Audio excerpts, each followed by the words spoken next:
So welcome everybody to this week's market review webinar at Chill Forex. So hopefully we are looking to have another strong week this week. So we finished about 545 pips up last week, which wasn't too bad, and we've got some good positions lined up for this week. So first of all, just obviously what I'll talk about is what's kind of going on in the world.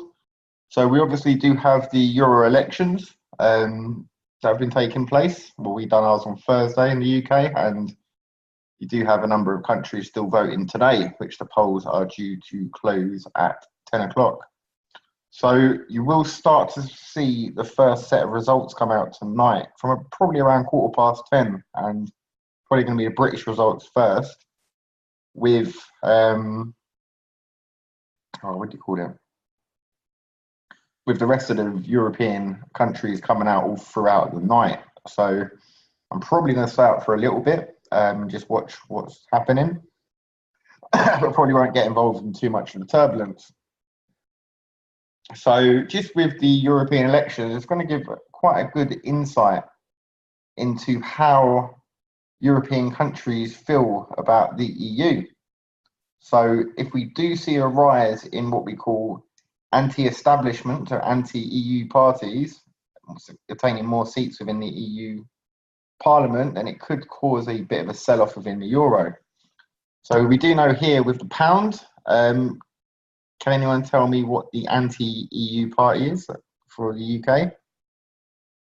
It's a new party.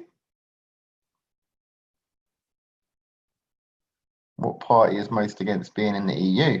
That some of the people in this webinar would have voted for maybe last week.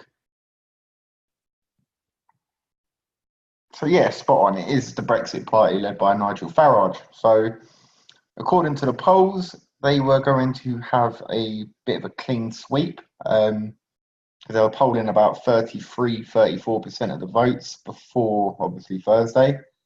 So although polls ain't always accurate, we do kind of know that the public opinion within Brexit is kind of tarnished at the moment. So we can see, obviously, there being a rise in support for the Brexit party within the UK. And there are also some other countries that are unhappy with how things are in the EU at the moment. So probably parts of Spain, France, Poland, Austria, Hungary. So there's quite a lot of countries starting to pop up now that aren't happy with kind of how the EU is. So we'll see how they run and how they fare up in the elections, and that will give us a good indication as to where the euro may go for at least the next couple of days. So that's the fundamental part, and obviously we'll look at the technical parts on the charts in regards to the euro. So obviously on Friday we also had Theresa May resign as UK Prime Minister, which will be leaving the post on the 7th of June. And there will be a Tory leadership contest that is expected to run from around the 7th of June up until mid-July, where there will be appointed a new Prime Minister. So at the moment, we've got about 8 people that have confirmed their hats into the ring for the leadership contest. And they're going to have a bit of a slugfest, basically. Although they're the same party, they're actually going to go against each other, and there'll be a lot of backslagging and all that sort of stuff over the next month or so until we obviously get a confirmed replacement. So what will then happen is that they go through rounds of voting. So there's a series, so there's quite a few rounds of voting. And with the person that gets the least amount of votes will drop out each round until they get to a final 2. So in all the rounds previously, you will have all the Tory MPs voting for who they want. And then once you get to the final 2, you then have all the Conservative members. So not just the MPs, but the members decide on who the leader is going to be. And massively, the members, sorry, I can't get my words out. The members massively are in favour at the moment of a particular person called Boris Johnson, him becoming the leader of the Tory party, which will then enable him to obviously be Prime Minister. So there's a couple of potential things that may happen. He will pretty much be in the same position as Theresa May because Parliament won't accept any sort of deal that was put before him. And we know Boris Johnson kind of favours no deal. So there's a couple of things that could happen. there could be a potentially general election because Boris Johnson might not be able to get his majority put through the House of Commons, so he might decide to have, or if he comes in power, that is, may decide to say to have a general election, or may go back to the EU, rip up Theresa May's deal and try to renegotiate again. And although the EU have turned around and said that they're not willing to renegotiate, they probably will. If push comes to the shove, they probably will renegotiate and form some sort of free trade deal with the UK. But if we don't have anything agreed or a deal or a general election by the exit date, which is the 31st of October, then you will potentially see the UK leave without a deal. So this is written in law, it's being against the law, a no deal scenario, but this is still the default position that could potentially see the UK leave without a deal. So whether he will let the clock run down and then exit on the 31st of October as default, as no deal, then we shall see what develops. But expect to be a lot of mudslinging between MPs within the Conservative Party over the next 4 to 6 weeks. It should be quite interesting.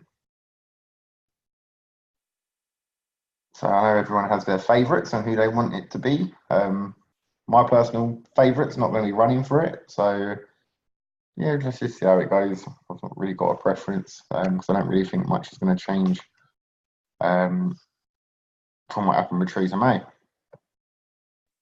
As they won't be able to put a deal through Parliament. So, just looking at this week's news. So obviously at the top, what we just mentioned, European Parliament elections. Tomorrow's going to be quite quiet. It is a bank holiday within the UK and in the USA as well. Tomorrow afternoon will be a bit quieter. So the spreads might rise a little bit. Markets still generally tend to move on bank holidays. So if the opportunity arises, I will still be getting in the trades. And then Tuesday, again, really quiet, lots of low-level impact news. So not really expecting many shoves in any directions, unless obviously some news away from the economic calendar comes out. But at night time, you do tend to have a lot of New Zealand news here. So you've got the financial stability report, then you've got Governor Orr, who's the governor of the bank, Reserve Bank of New Zealand. He will then be talking about this report, so in a bit more detail, so it'll be a bit more volatile. And then later on, you have this business confidence for New Zealand. And as you can see, considering the past results, pretty dreadful. So there's not really much confidence within the business sector of New Zealand at the moment. So anything under zero represents basically that companies are holding back. But they did do something last month, which might actually cause companies to be a bit more optimistic, is that they cut interest rates. So they cut their interest rates down from 1.75% down to 1.5%. So that means businesses might be more encouraged to borrow, so for expansion, etc., because it will be cheaper to pay back due to interest rate costs. So it might get a little bit of an uptick on that. Then we have the CAD base rate overnight decision, so CAD central bank base rate, where they're expected to hold at 1.75%. But the CAD has been going through a tiny bit of a slowdown, so they could come out and potentially be a bit bearish on that. Then building approvals, so month-on-month building approvals in Australia. So just if we look at these previous scores and compared to where the forecasts are, they come out quite a lot different, as we can see. So I tend to kind of stay away from this, or just kind of try and ignore this one.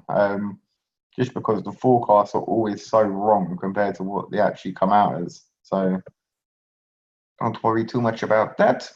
Bank holiday, Euro on Thursday. I don't know what bank holiday this is. Okay.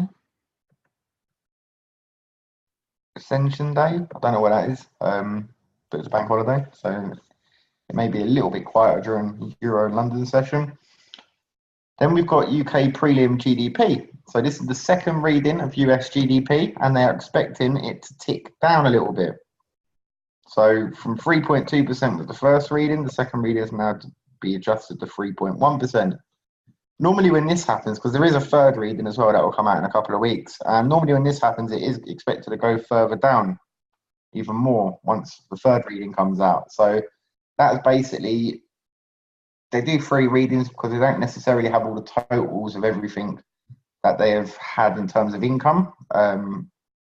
It just takes time for more sort of income assets, investments for them to tick through, to basically come and filter through to them. So if you do get it stay above this percentage here, then obviously you'll see the dollar rally a bit because you've had better scores than expected. And finally, on Friday, manufacturing for China. So they are expecting it to go below 50, which isn't really that good for the economy. It means that the manufacturing industry is starting to slow down within China.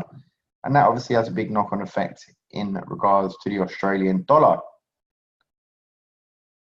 And finally, you just have CAD GDP month on month on Friday afternoon. And that 3 out of the last 4 months have showed a minus figure, hence why I think the Bank of Canada might be a little bit dovish because they do look at GDP quite heavily. And as you can see, although we had a couple of good months there, we've also had 3 slower months, which is not what they will be liking to see at all. And then that wraps up the week pretty much. So there's not really too much on the economic calendar this week compared to what we normally get other weeks. Very light on pound and euro data. So very light on it indeed. We do have Japanese news here early hours in the morning, but we do know Japanese news don't really move the markets too much. So there's nothing really need to look into in regards to that. So just onto the charts. If you can just type out the pairs that you want me to go over for you as well, then we will have a look at them.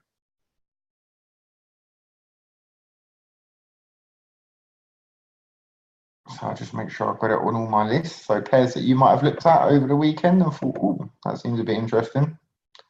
Do write them down and I'll break it down to you.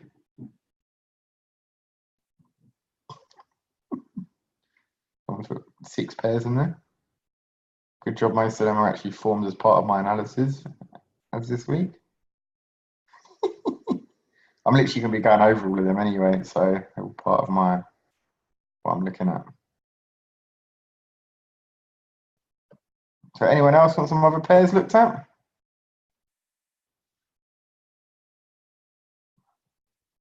Come on, Rappo. Maz, I thought you'd have had some pairs on there. Ones that you're eyeing up. So, first of all, just looking at the US dollar index. So the US dollar index, as we can see, let me just move this away so we can see actual candles. So we can see that it is still pretty bullish, moving up, making higher highs. We did break that high and create a yearly high. We've a high from the last 18 months, but we did fail to close above there. So we didn't maintain the bullish momentum moving upwards. So although we did break that high, we're going to come down and we've made the same high. We've broken below this resistance level, which might act now as support. So we're in a bit of a tricky area with this. So hopefully we do see a bit more of a downward move before it's shooting back upwards and continuing bullish. Because the US dollar is quite a strong, stable economy at the moment, and it's showing being a bullish trend in the charts. So it should continue up to the upside. The only thing that would change my bias on this and see this move further heavily down is if we get a break of this. Break, retest, and then we'll look to move further downwards to at least the bottom of this channel. So just to show this channel, so now I've got a couple of new people on here. We do have the US dollar in quite a big channel on the daily time frame, just looking at the sort of macro picture of it. So until that happens, we will play the trend, because what this will potentially form is, what is this pattern potentially form? Is this still working? So we've got 1 hit at this resistance. We've got 2 hits at this resistance. So what's this normally called?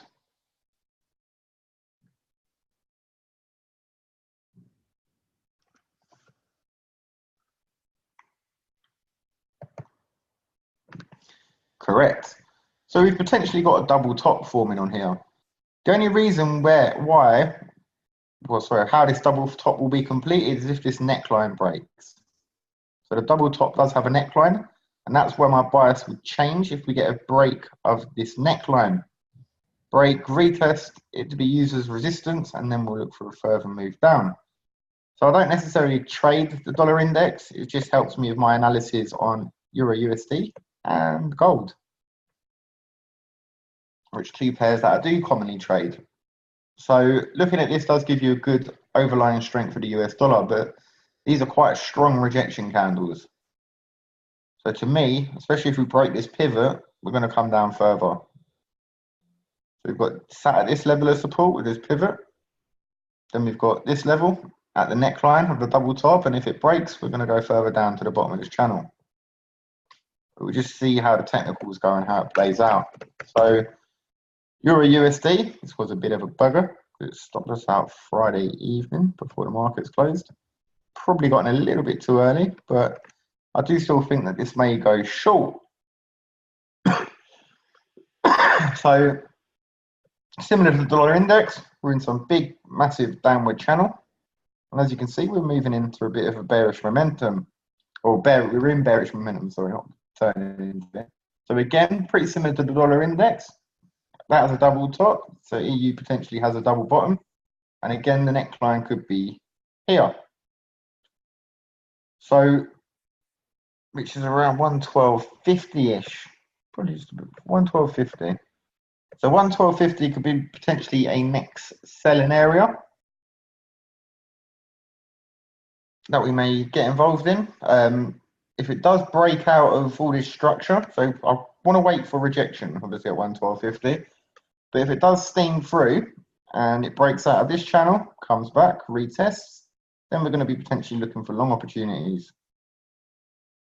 But obviously the main shape of how this is going to go over the next day will be how the Euro elections turn out. So if they turn out quite dovish or quite unfavourable towards the EU, then obviously we will see this continue downwards. So 112.50 would be a sort of ideal area to try and get into to sell. And if we do look at selling, we'll still have the same targets at around 110.60. We should be down here at a minus 27 pip, and just before we get to this bottom of this channel, and obviously this big neckline down here as well. So all around the same sort of price. So that would represent quite a good move. So what we would have is something like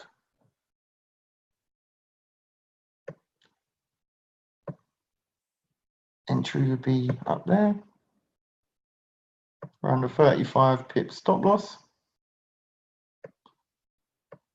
with a good target. So about 40 pip stop loss and a 180 pip, if my maths is correct, target. So just around that sort of level. So hopefully we're just going to slowly see it come back up to here, and then we'll look at any price action that we can get rejection from. So we'll just be trading with the trend on that one.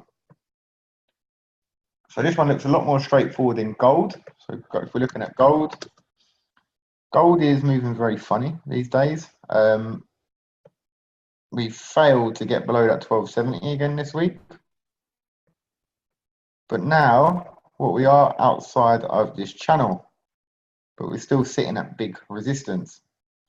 So what we've potentially got forming here on gold is, I know we're outside of this channel, but if stocks continue bullish, then gold will continue falling. What we've potentially got lining up here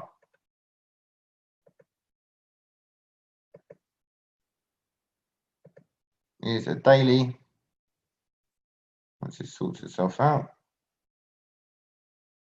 Jesus. Could potentially have a daily head and shoulders pattern forming.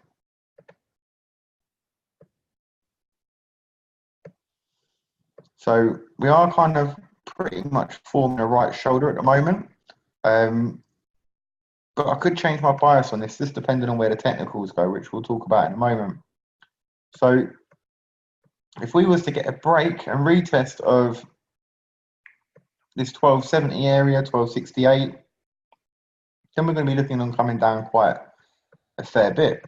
So when we look at head and shoulders, we'll then look down at the next level of support, which will be 1255, but then even further, you'd be looking at 1240. So again, pretty much could go to at least around the bottom of this channel. What I really wouldn't like to see, is, let me move this now.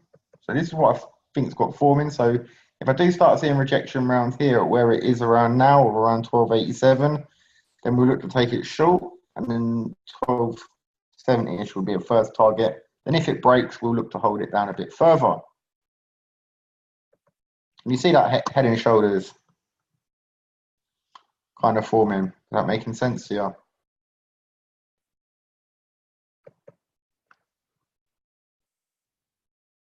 Good. So what I will start changing my bias on, if we can clear this level quite strongly, so we break above the 50 EMA, we break above this support and resistance level, and then a bit of a move back to here, then we can look at going long, maybe up to at least 1300, up to around this previous high here, which will still represent decent pips. It could go higher, but this is just for kind of next week's move, should this happen. So we want to see a break up at this level, totally broken. Then this level starts acting as support, and then obviously you can look to trade it up. Because obviously we are outside of this channel now at the moment that we developed before. So in hindsight, it should go long, but I just don't want to get caught short. So I want to see some market move confirm to me that we're going to be going up. I don't know why that arrow is showing downwards. So confirm to me, get a good push upwards away from this resistance, then to come back, retest it as support, and then we can obviously look at moving upwards. Especially if GBP comes out weaker than expected on Wednesday, you will see a good push up on this pair. And Donald Trump won't tweet about GBP. He'll keep quiet until he gets the next good reading. So two different biases on gold. If I was a betting man, if I was a gambling man, I'd say it's probably going to head downwards. But we don't gamble when we take trades. We wait for the markets to tell us what it's kind of doing. So although we might have a bias, the technicals on the charts might start telling us a different thing. And that's how us as traders evolve and react to it. Whereas a lot of traders will get stubborn in their ways and be like, that's definitely going short, that's definitely going short, just because their mindset's telling them it's going short. But even though the charts is conflicting what you're saying, people are stubborn to stick to their ways. If that makes sense. So just looking at some other pairs that I've got lined up for this week, potentially looking at pound US dollar. So pound US dollar created a nice little reversal strategy here. What's this strategy called? So it is on the webinars online. So let's test you out. So a good strong downward move. Then we've created a nice 3 candle formation here.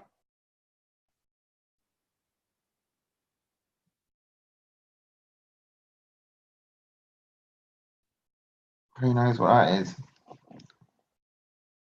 Testing you out.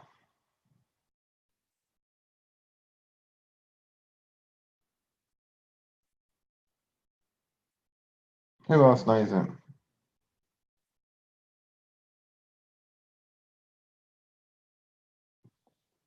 Spot on.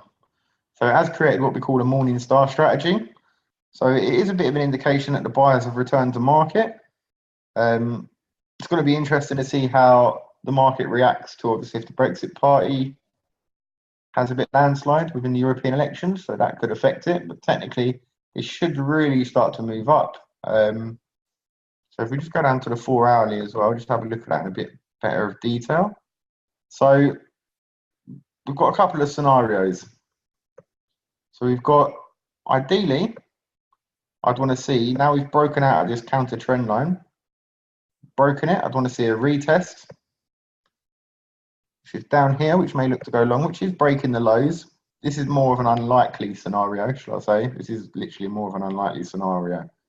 So this would represent maybe the best price that we can get, especially if the market reacts a bit sour to Brexit party and taking the elections by storm. So this would be potential one buy in place.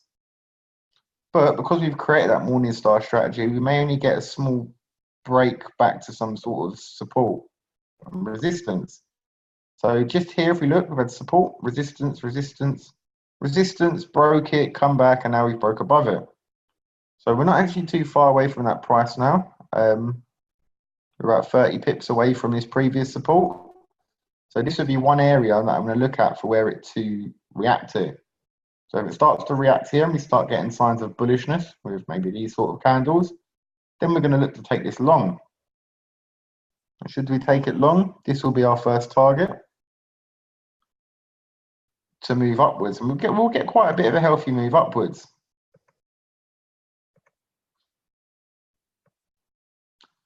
So where would I be looking at for a potential target? And I've got a lot of arrows here, but I'll sort them out. Let me get rid of some of these.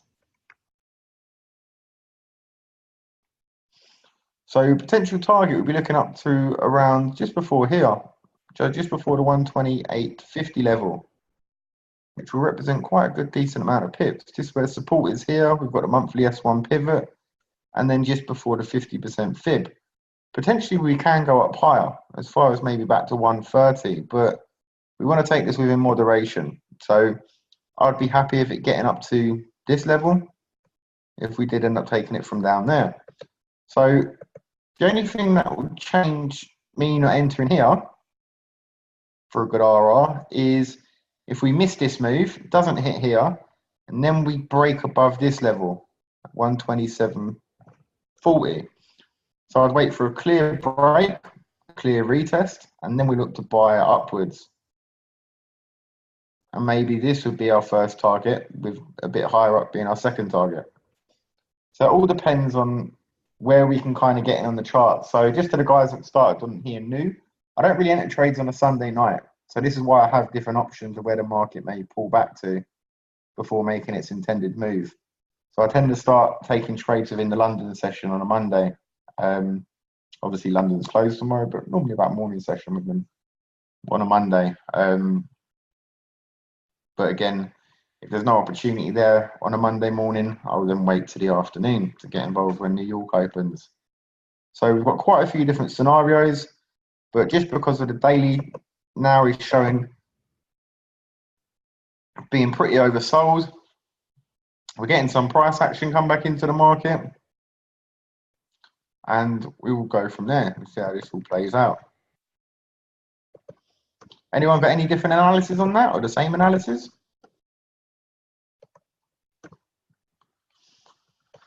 So although yes, this can go down further, we are when we're looking at the structure of the market, we are clearly in a big, strong bearish trend now, because this is our previous low, this is our high, we're now at a lower low. So once we're this far down from the previous low, we are about 200 odd pips lower. I don't necessarily just start shorting it to continue it down. I'd kind of leave it and wait for a buy opportunity. So potentially up to here is where I'll be looking. So pound New Zealand as well, something that we have drawn up here. So I've actually got the mark up there. So as you can see on the daily, we have broken this trend line, broken down. I know we took quite a few pips off of this candle right there. That was nice, but we've since moved down since then on the back of the political uncertainty. So now we've had a good break of this trend line. We're now going to look for a retest back upwards. So by using the Fibonacci, we've drawn this from top to bottom, and with this retest of this trend line basically coincides with a 50% fib level. So I'm looking to see whether we can get back and get a touch on this level in order to execute a short trade, which is around just before 196, which we know we're quite a bit away from that now at the moment, but or a couple of hundred pips away from that at the moment, but it would represent the most likely scenario in terms of the technicals. So if we can get a pull up towards here, then we'll be looking at a short opportunity. So an entry would be roughly around 158, 195.80 with a stop loss roughly around 50, 60 pips. But just by looking down, our first target would roughly be around 193, which still represents a 4-to-1 risk to reward ratio. So not looking for huge moves to hold it all the way down, but still think just this doji, we could see it maybe push up and use this as resistance, because we can see this is a confirmed trend line where we've got 1, 2, 3, 4, 5, 6 bounces, and now we've broken it. So we just want it to be retested and maybe move down. It may catch a long opportunity going upwards, but this is my most likely scenario for this trade this week. It's got to pull up a fair bit, then to go down a bit further. So we could go down as far as here, maybe over the next week or two. It all depends on how the pound starts reacting to Brexit and European elections this week. That will give us a shift of where the momentum's going. But also being back within this consolidation box that I left up that we was trading in beforehand, also now this pretty much heads towards the top of that. So although we might not make the retest of it, we might just hit this resistance level here at around 195.15 before dropping. So we've got our markup drawn, and we just get out of the popcorn and we sit and wait for the market to come to us. Pound was a little bit similar, but a bit different just because of the fact that we're not so far out of this trend line. So we've only literally just broken it on Friday. So maybe we might see again another correction up back to this level to get a retest of this trend line at the 50% fib, maybe creep just above it before maybe going back downwards to around 182.50. But what we'd ideally want to see is weak daily candles. So like a weak daily candle going up to here, we wouldn't want to see a big green strong candle.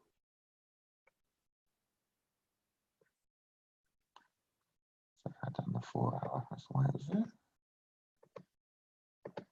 So let's go down to the 4 hour.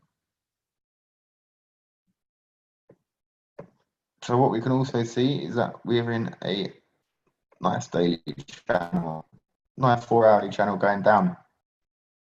So the only thing that would change my bias is a good strong break of this and then a retest for it to move upwards. So if we've got a big strong break like that, and then it come back to the area here, then we'd obviously be looking at going higher, back up to this level around 186, 187. But I want to see some weak buying candles to take us back up to around here, around 184.50 to get into short. So we are less distance away from that than we are on pound New Zealand. So we'll watch this space on that one. Euro pound, also pretty in a good area for it to short. So pound technically does look like it is selling off. So pound technically does look like now we're going to see buyers come back into the market. Within euro pound, we had 1, 2, 3, 4, 5, 6, 7, 8, 9, 10, 11, 12, 13, 14 bullish days in a row. So hugely oversold here on the daily, as we can see. We're at a nice strong resistance level, which we did have some sellers come back into the market on Friday. So I am potentially expecting this to continue down at least to the 50% fib, which also coincides with the previous resistance level here, and then again previous support. So we're going to play the support and the resistance as our targets. So where we've got this, I'm hoping we're going to get a bit of a pullback back up to this level again, and then short it from about 88.35. If we're getting at 88.35, our targets will be, I mean, our stop loss will be a bit lower than that, sorry, it'll be about 88.80, which will represent a 45 pip stop loss. And our target will roughly be around 86.90. Yeah, exactly. After that buying pressure, 50% fib would be a good sort of pullback for it to go to. We're not going to be selfish and kind of want it to come back down to these levels, although it could do. Just worried about obviously all this resistance here. That could potentially turn into support. And I don't want to have a target further down and then it bounces off of here and then flies up again. But this does represent still good risk to reward at 3.8 to 1. So 1 to 3.8 risk to reward. So the odds are definitely stacked up in our favour on that one. We've got a good resistance level here that will act hopefully before our stop loss. So a little pullback to near the high and then hopefully form like a daily pin bar, and then we'd expect to continue to move down. So 14 days, hopefully we can now get a few days of at least bearish candles taking over. Aussie USD. So we've had lovely bit of support here form. 1, 2, 3, 4. 4 days we have failed to break below the monthly S2 pivot.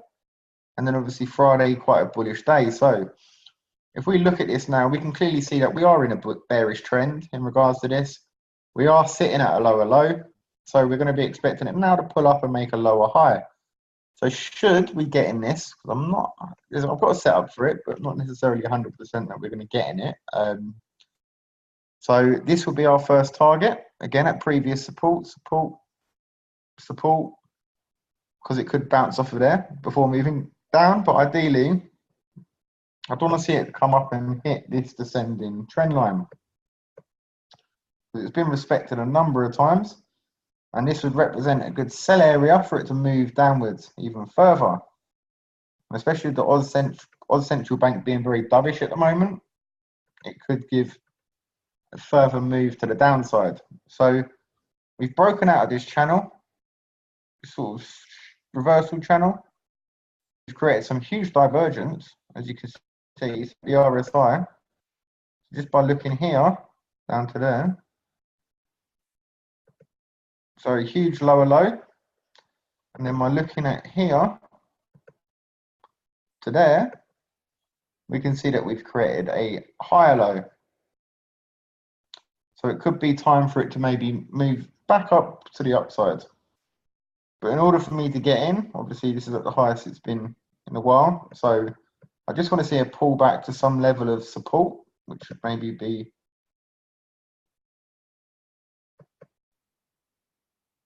sort this out. It should roughly be around this level to maybe look for a buy opportunity at around 68.85.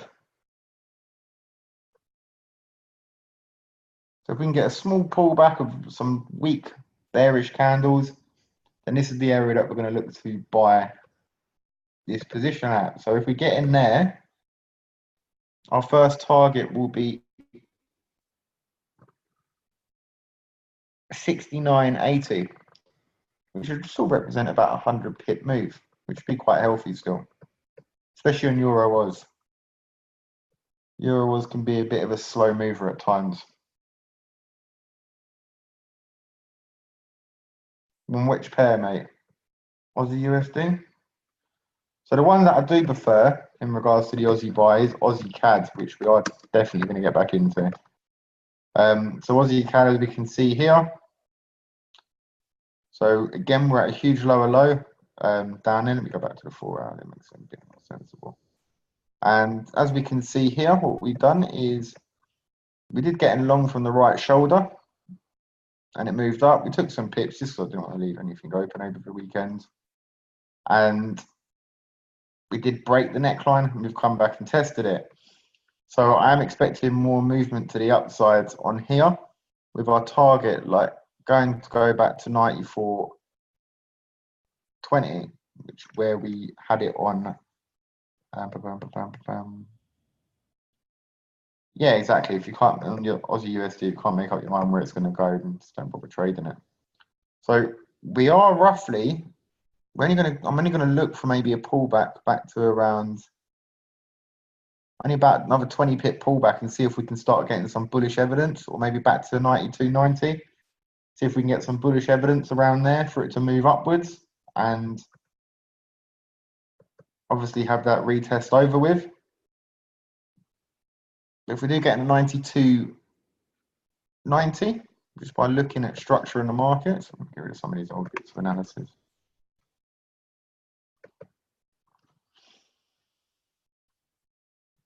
We will look to have 93.60 as our first target, just because we come up to the 618 fib and the monthly S1 support. But if stocks continue to go up, then obviously we will look to move higher on this pair back to at least before this swing here.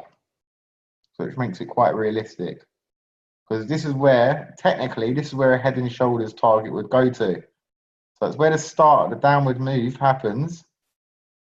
You will then target it to be like sort of where the upward move is, which would be roughly around there, back to where this is.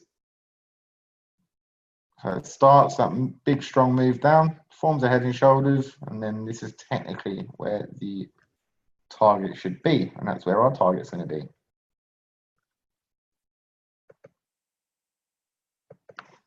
And then so just moving away, let's go back to the daily so we can actually see the candle. You can see that we do have nice bullish candles here, broken back above the S2, retested it, and still finished bullish on Friday. Even though Friday was a bit of a quieter day. So I'm expecting it to come back up to at least this level, 94.20.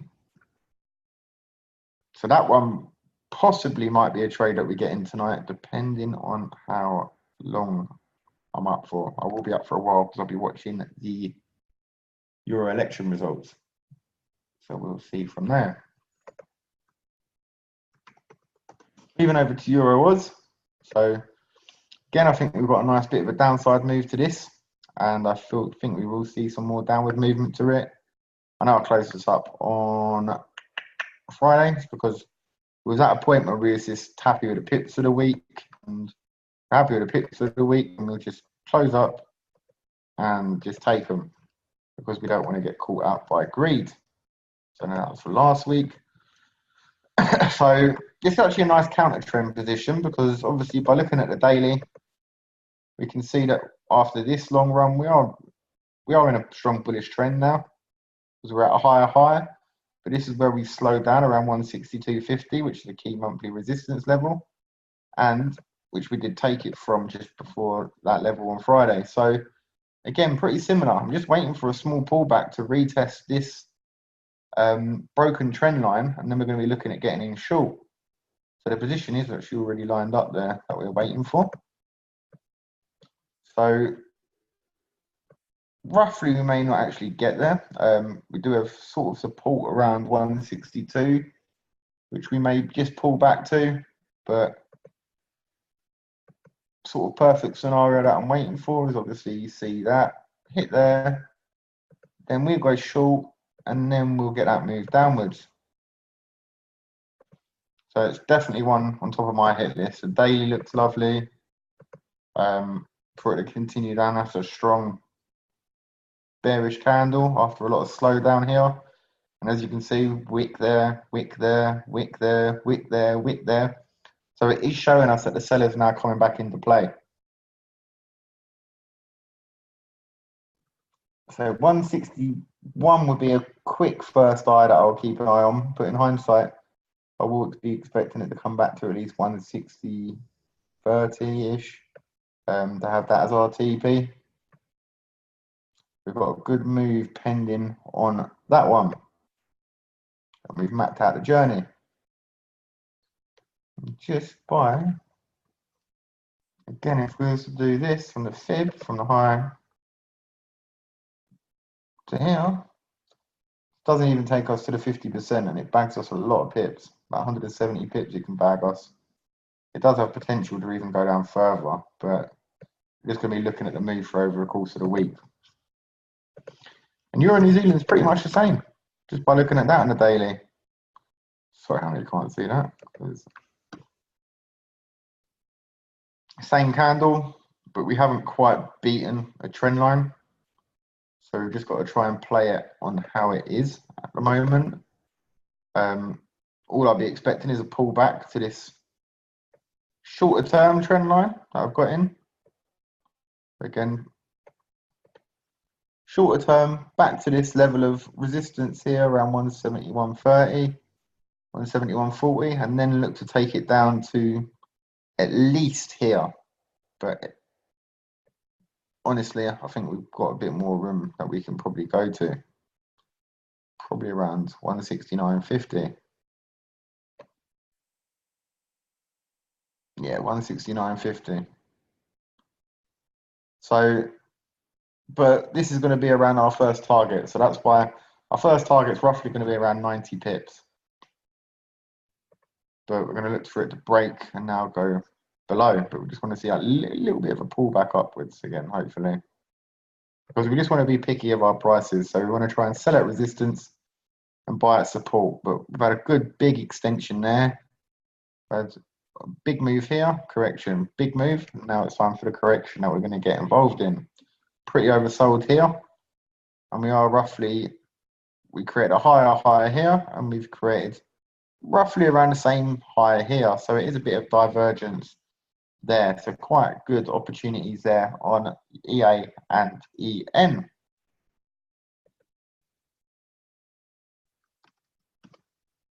So Euro Yen, sorry, it made me think there for a minute. So Euro Yen, again, we're finding a bit of support here around the 122.20-ish level, which we're failing to beat. But the one thing I don't like is this candle on Friday. So does this candle show that the buyers or sellers are in control of this candle?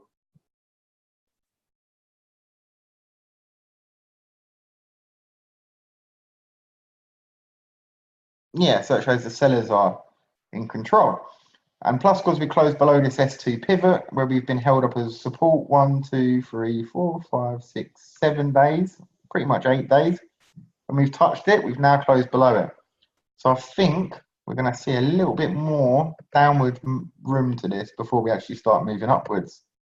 So how do I shape up a bit more downside to it? Because if we look here, back at this flash crash day, again, we've closed below it just there. So look at where the flash crash closed, and again, we closed actually below it. And that's probably for the first time we closed below it. So we're potentially maybe going back to where this minus 27 fib is. So just what I want to do is just try and coincide a quick counter trend line. We'll get this established. Because although we've broken it, we could possibly come back down to these levels down here to maybe then look at buy opportunities from around here, around 120, 150, to then correct back up. But we are sitting, again, we're still sitting at a lower low.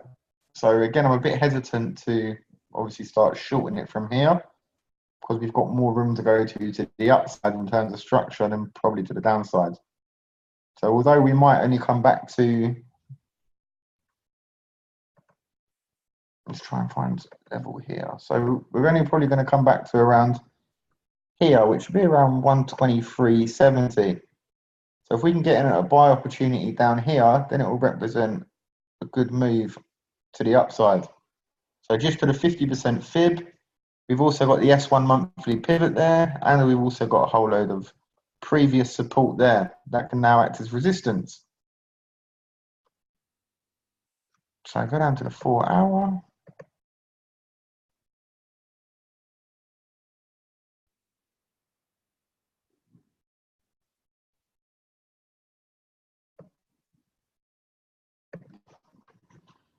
So ideally, this is what I want to see happen.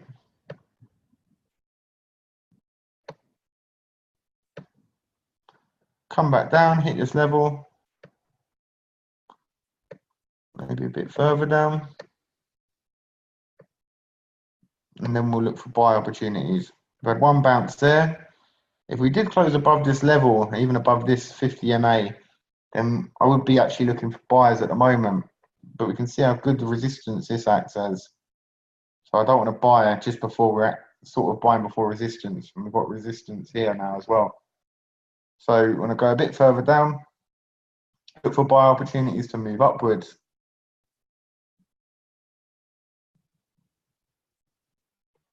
Well, on this one, yeah, we've had the break, so we're just going to come back down and potentially retest it a bit before maybe looking to go up.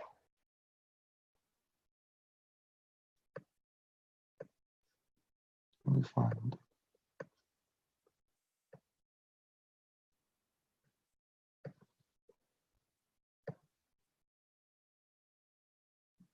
So even on the 4 hour, it looks like we're sitting there now, but don't want to short it because I think it's probably just a bit too far down to short it. I think we're pretty oversold on the daily as well. Yeah. So what we're going to probably see is it come down a little bit more, start to diverge a little bit more, give us some more RSI divergence. So let's just draw.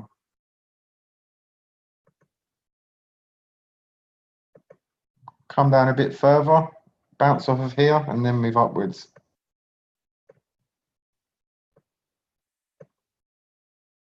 So it's just kind of playing the structure. Steep trend line, broken, retested, still looks bearish, hence why we're looking for a bit more downside before looking for some more upside.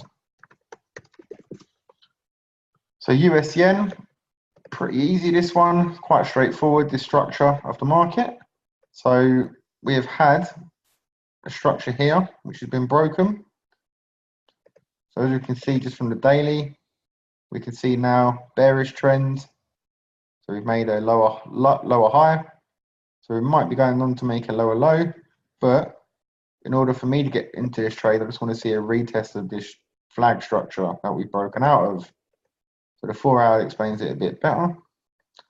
So if we can get a move back up to the upside to around these, about 110, then I'm going to be looking at short opportunities from 110 all the way down to around 108.50 at least, or 108.40, 108.50 we say.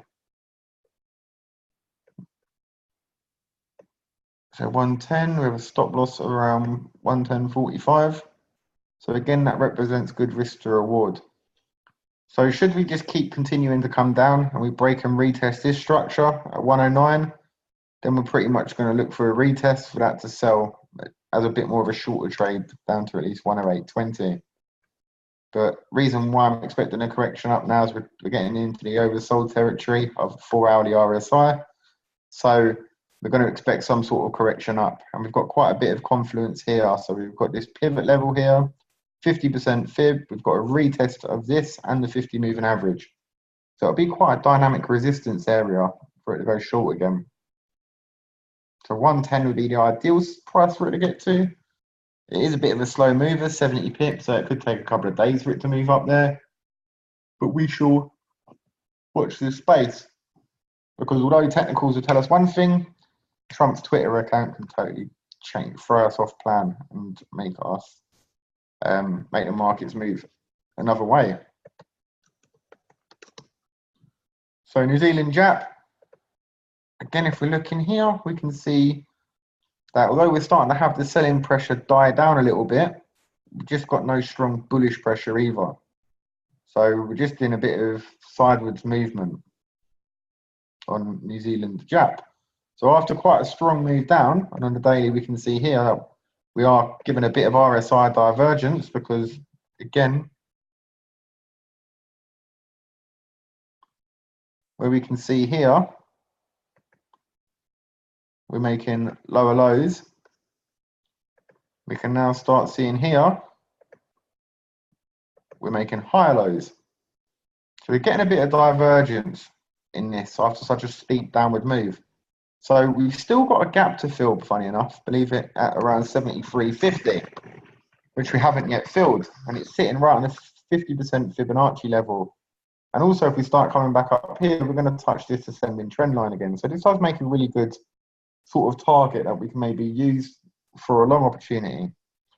So where I'm looking at, getting on the long, just going down to the 4-hourly charts, would be this. So we're sitting in a nice descending little 4-hourly wedge at the moment. So I do want to see this broken, retested, and then we'll look to buy it upwards once we get this break and retest. Again, it's just about being patient and letting the market come to us. Letting this happen before we start looking at buys. If it touches here, I may not look for a buy. I'd rather see this happen first. I still think this is a good risk to reward. Should we wait for this? Because this could still break out to the bottom, but just looking at the daily, we're heavily oversold, and I don't really want to start shorting it at the moment. I kind of wait for the long rather than looking for a short. So we'll see how this one plays out as well. Should we go into the nemesis, pound yen. So pound yen, again, pretty much in the same situation as most of the yen pairs, although pound's got a bit more turbulence to it because obviously we've got all this stuff going on in politics and everything like that. So although we did have a green candle on Friday, still very weak. Not seeing no big buying pressure come back into the market. Again, we're massively oversold here on the RSI. So again, we are expecting a turnaround at some point, but look, it can keep on going down. So I don't just think once we hit these levels on the RSI, it's going to turn around, because as we know, we can keep going down and down and down. So as soon as this got into 30, this is out. As soon as it got into 30 down here in the daily, we're at like 141.25, and then we've gone down another 300 pips since then. So always wait for price action to try and be your friend on this as well.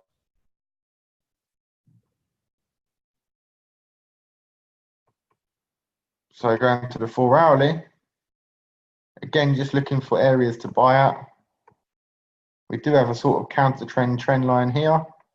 So I'm going to be looking at maybe going down further down, touching this before maybe looking at a buy opportunity. So I want to see it come down, hit this level, it's around 137.50, and then maybe correct back up to the upside.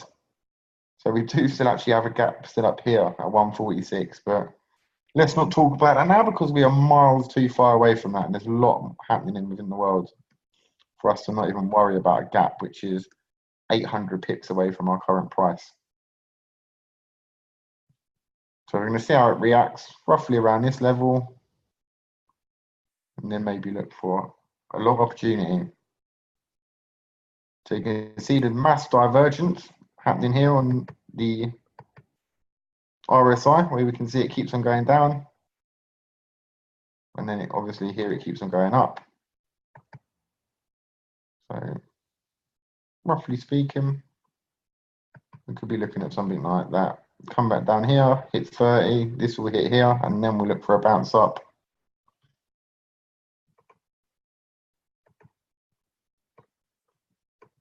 So we do still have room to go down to, which that level coincides pretty well with this support level here at around 137.50, where we can see some previous support acting here. But this is at a huge extended low now. We've had a massive bearish run on this, as we can see, since we broke out of this structure here.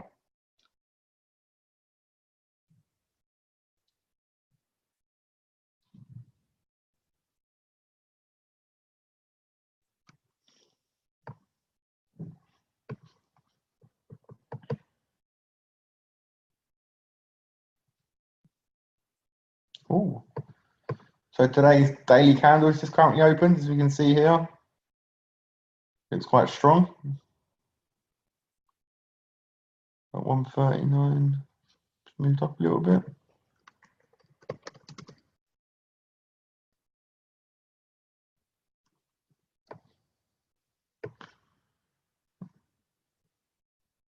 Open up here. Okay.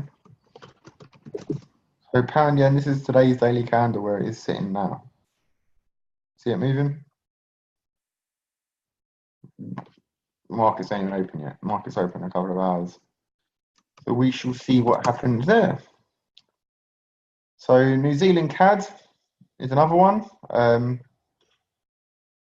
So there's a couple of opportunities on this that I'm looking at. Again, it's pretty similar. So we're in a downward channel. We could either pretty much look to sell at resistance, which is around 88.50 to continue downwards, or we can wait for a break and a retest. Personally, I'd want to see a break out of this situation. Sorry, this is drawn up last screen. So I'm either looking at selling if we get up to these levels, but if we break out, which I'm probably expecting a bit more to see on that, then I'm probably next going to look for a short around this level here.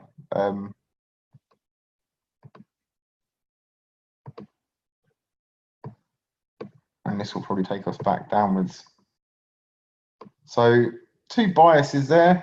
So we are in this sort of reversal channel, hence why I kind of want to wait for it to break out of this area. Whether I go long or not upwards is another story, which I potentially might do, but we'll cross that bridge when we come to it. I just want to see how oil opens, basically. Because oil had a massive sell-off last week. So up, then down. Let that resistance act as support, and then maybe looking to long it up to here. Then we get to there, we can short it downwards. So the reason why I'm waiting for there is that we do have a big descending trend line here.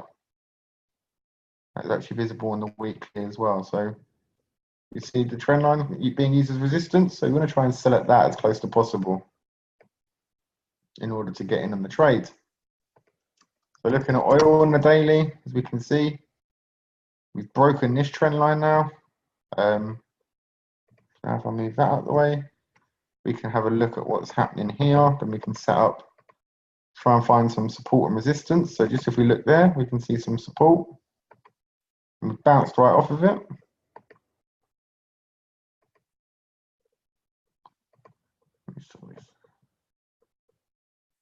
So I've got a new mouse. It is terrible, absolutely terrible.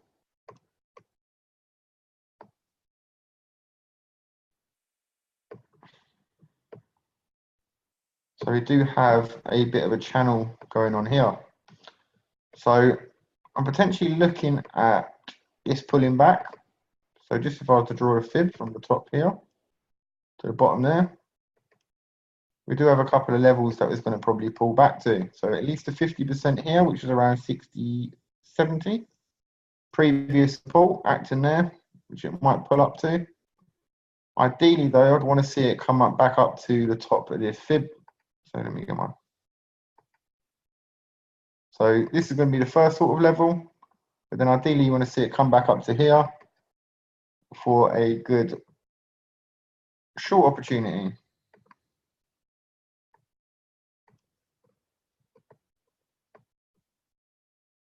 Sort this out.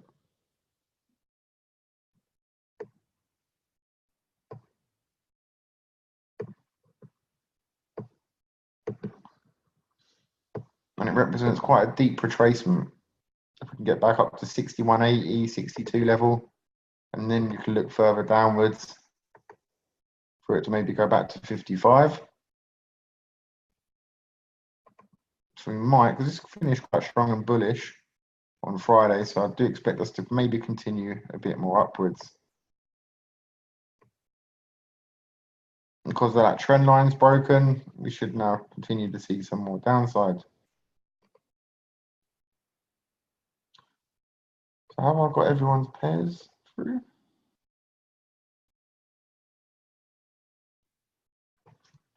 Added onto mine? Yeah. So just by looking at the stocks now, because we know the stocks have a massive indication of where the market moves. So if stocks go down, what currency strengthens the most?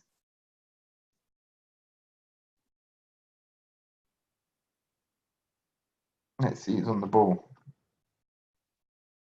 If stocks fall, which currency gets the strongest?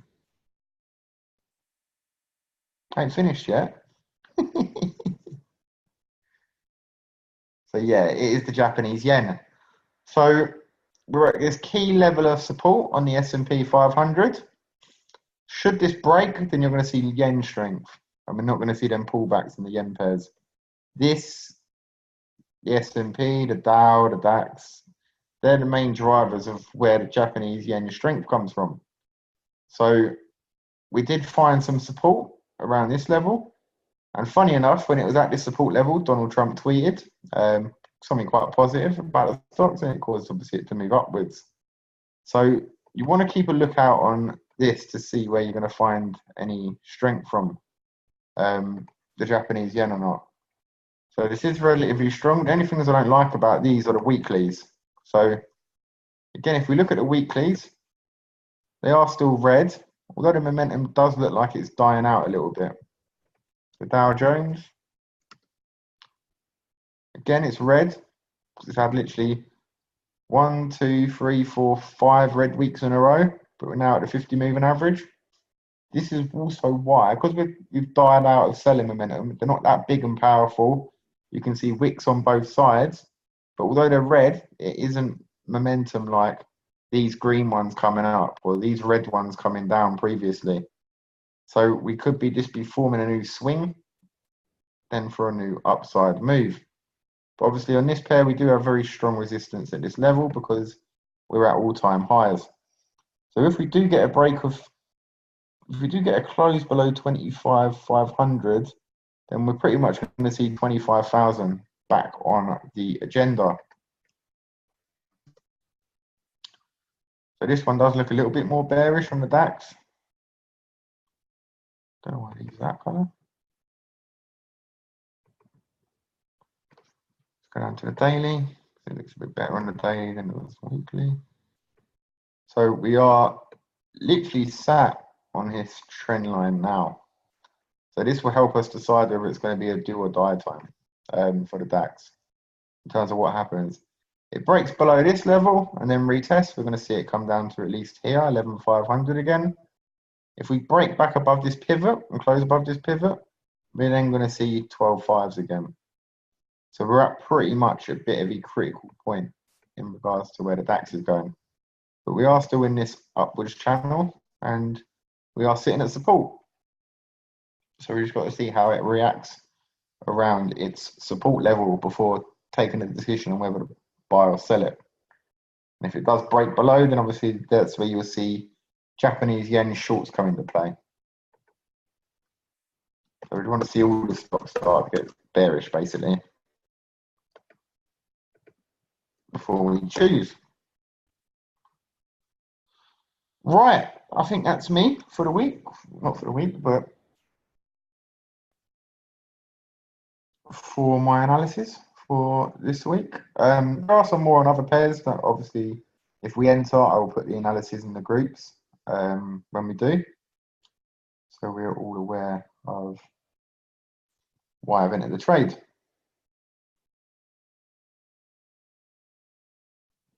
So great week. It says enjoy Bank Holiday Monday, which I'll be working. So yeah, it'll be fantastic. But I am off out to go and grab a bite to eat now before obviously getting back before the results of the European elections. So the work never stops. Right, all, thanks for joining this week. I hope that you have enjoyed it and it's given you some good insight into what I'm looking at for the week. And we've crossed quite a few pairs. Obviously, there are more pairs that I've lined up to analyse, but obviously we want to keep this for a timely manner. And so we're back for the Euro elections come 10 o'clock. So I'll be having the Sky News up and everything like that. Congratulations on finishing uni for the summer. Good one. Time to make some pips this summer, yeah? Right, all, thanks for joining. Take care and enjoy the rest of your bank holiday weekends. See you later.